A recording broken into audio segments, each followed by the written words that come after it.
A little ASMR for you to get this video started. What's going on, guys? Welcome back to another YouTube video. And today I want to talk about something that's been on my mind a fair bit recently. And recently my schedule's been a little busier, a little more packed as of late, and a couple people have asked me about it, how to stay busy, why and how am I so busy, and this is something I've been thinking about a lot recently. And as a freelancer, or if you're not a freelancer, in the freelance world, there are seasons that are slower and seasons that are busier for us, and it's very easy to be in a season of slowness and look at someone in a season of business and wonder, how are they always so busy? I kind of just want to touch on this topic today as, again, I've been thinking about it a lot and talking about it with other people a lot, and give my thoughts on what someone can do when they're in a slow season and what are some actionable steps we can do to be busier more often. Actionable steps? Ooh. Who says actionable steps? I do, dude. Smart people do. I think there are layers to the idea of being busy versus being slow. And when you're in a season or state of being slower than normal, it's really easy to scroll social media and see other people who look really busy and be jealous or frustrated by this and wonder what you can do in that time. And I think it's really important to remember that social media is a highlight reel for most people, and they are gonna look busy no matter what season they're in. And although it might look like they're working on great projects, doing spec projects, working here, working there, they might be struggling just as much as you are. So there's a certain level-mindedness that I think people should keep during this time and understand that everyone in this industry has absolutely felt a season of slowness recently, probably. Not even just ever, but in a close past. So what is the point of this whole video? Well, something I truly believe and something I've said a lot recently and thought about a lot recently is that what you do when you're slow, which everyone experiences, will greatly affect how often you're busy and the times you are busy. And what do I mean by this? Every freelancer, whether they're an expert DP at the highest of level or just a videographer shooting fun social content, not that one is better than the other, just giving two examples, is everyone's gonna be slow. And the key is to reduce the amount of times a year you're slow, or reduce the amount of time in general you're slow. And I want to give you guys just some tips, some tricks, some things I've just thought of on what you can do when you're slow and how to make the most of that time in general. Now, the thing I tell people the most is that use the times when you are slow in order to make the projects that you want to be hired for in the future when you're busy. Now, what is an actionable step that we can take? How can we make this something that is tangible, something that we can do? If I want to be hired for $1 million campaign, haven't been, just throwing it out there as an example, I don't have $1 million to show for that. But what can I do to show a brand that they can trust me to film something for a $1 million campaign? Now, something you've probably heard a million times from a million different filmmakers is make the spec pieces that you've been wanting to make. Make the projects that interest you, the ones that bring you joy, the ones that give you fulfillment. Now, what do I mean by this? What I mean is that I think in the times that you are slow, even though it's hard and it can be stressful and you really just want to get paid, it's a really good idea to try and make the spec pieces that you've been wanting to make. Make the things that you want to make and use that to show brands, show clients, show companies, whoever it is, to get more work. For instance, if you really want to work with Monster Energy or any energy drink of your choice, make an energy drink ad. Make something that shows the brand why they can trust you. And this goes for anything. If you want to work with Nike, make a sports ad, make a Nike ad about Nike running, whatever it may be. You need to demonstrate to these brands why they can trust you with their product, with their money, in order to get the work in the future. And we can dumb down this idea into something way more general. Like, you want to be hired more as a DP with production companies, right? Make more spec pieces, add to your portfolio. How's your website look? Does it look good? Mine needs work, I know that for a fact, but I'm doing what I can to make projects when I have the time in order to show companies, brands, clients, production companies, whatever it is, that they can trust me with their work. They can trust me to be a DP on set. Making these pieces in the time that you're slow will make it so when opportunities come knocking, you're gonna miss less of those opportunities. People are gonna wanna hire you. These are things that will show different brands, show different people, show different companies that you're capable of being hired more for these jobs. You're capable of these jobs. You've done it before. And although it might be tough to go out and make something when you're stressed about money, stressed about not being hired, in the long term, it's gonna be very great for your career. With me personally, some of the best stuff I've made and some of the stuff I've been hired for the most is stuff I've made with $0 and just gone out, made something because I want to and because I think it'll help me and my website. And in the future, it'll pay off because brands, companies, clients will see that and be like, wow, we really like this or that.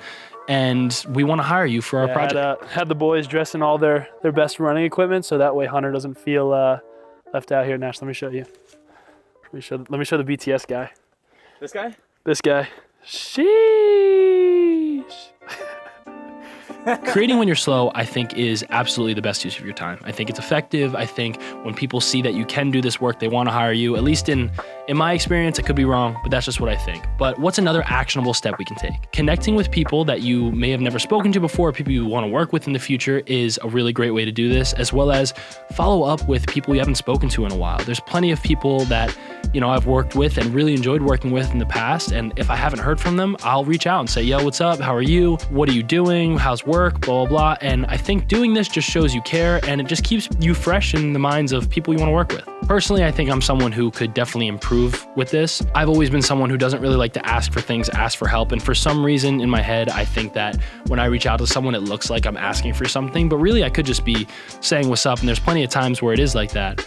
And I think I need to get that mindset out of my head and focus more on just following up with people, connecting with people, saying hi, grabbing coffee, whatever it is, picking other people's brains, because not only could they want to bring you onto a project, but at the worst, you could just learn something from these people or just establish connections and good relations with people, as you should as a human anyway. It's certainly not a bad thing to reach out and say what's up to some of the homies that you haven't spoken to in a while. And I encourage you to do this as often as possible, not even just when you're not busy. It looks good and it fosters better connection with those people you work with, coworkers, other freelancers, whoever it is.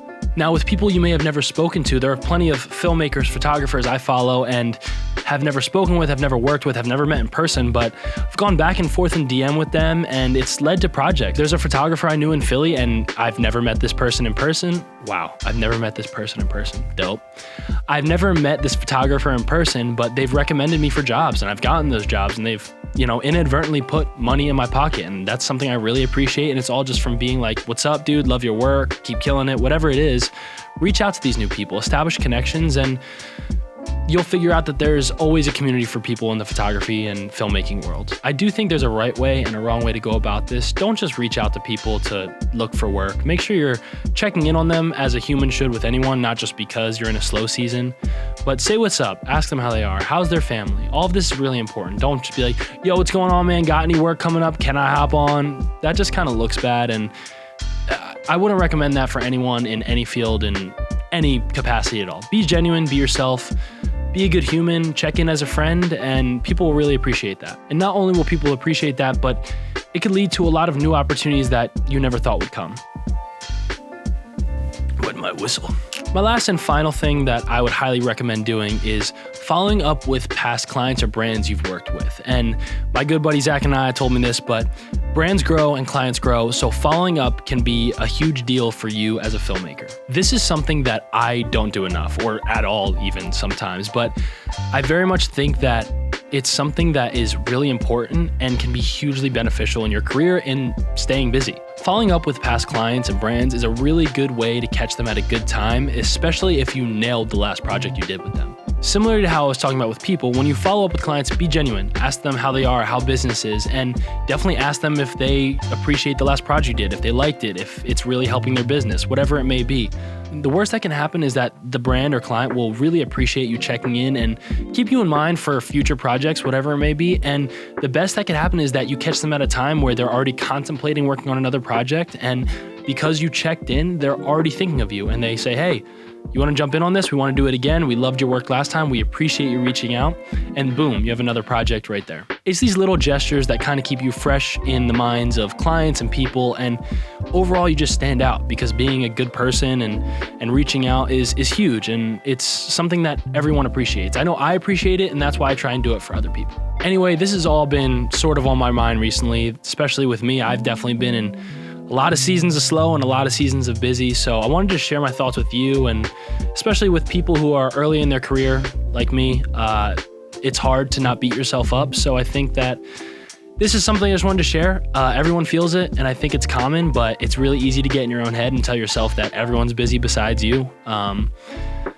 But that's not really the case. And I think there's a lot of growth to be had by everyone in the industry. There's enough to eat for everybody. So just keep your head up and keep working is what I would say to you, you know? So I'm glad we had this little intimate conversation. It was nice. And yeah, two weeks in a row with videos. Who knows? Maybe I'll even hit 3. But, you know, let's not get ahead of ourselves until next week. I'll catch you later. Peace.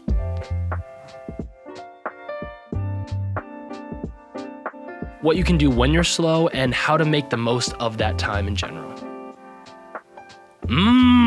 Good point. Anyway, let's move on.